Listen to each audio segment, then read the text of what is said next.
Hey guys, welcome to your channel. In this video, you'll learn on how to create a drop-down list from multi-tables.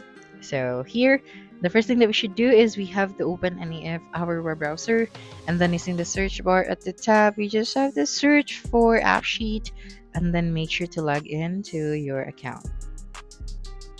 Okay, and as you can see right here, we have our apps and our databases. So you can check your account right here at the top right of your screen.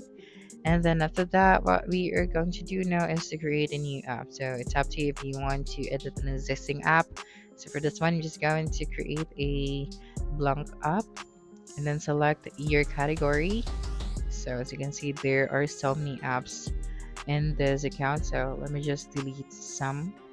Okay, so I'm gonna delete this one, and for the databases as well, you also need to delete some. Okay,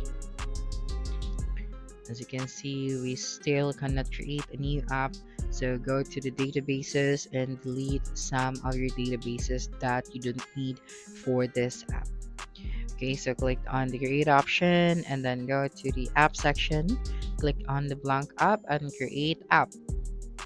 Now just wait for a couple of seconds and your app is ready.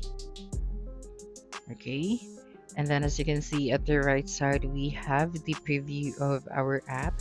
So here at the left side, we have this different buttons. So go to the data section, and then under the tables, we are going to create a new table. And for the app data, you can choose Appsheet database, Google Sheets, Google Forms, or Google Drive documents. So for this one, I'm going to select Appsheet database and then select your table or your database. So I'm going to use this one and click on add one table. Okay, so since you already added another table, all you need to do now is to go to the column section and then select the table that you have added. Okay, so this one, and then you just have to select which row you want to customize. For example, this one, you just have to click on the pencil icon, and then you have here the column name, and then for the show section, okay, so make sure to select the reference, this one. Okay, that's right. And for the source table, make sure to select the table that you want to use. So for example, table 2 or table 1. So I'm going to use table 2 for this app. Next, you also have another details right here, the input mode. We also have the data validity and more. Okay, and then after finalizing these settings, you just have to click on done.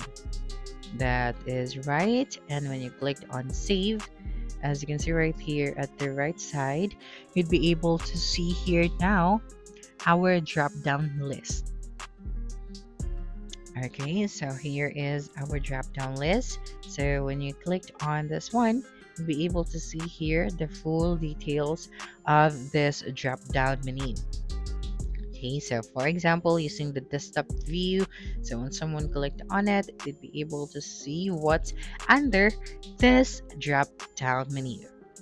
Okay, so that's it for this video. If you think this video helped you solve your concern, please subscribe, like this video, and leave your comment below.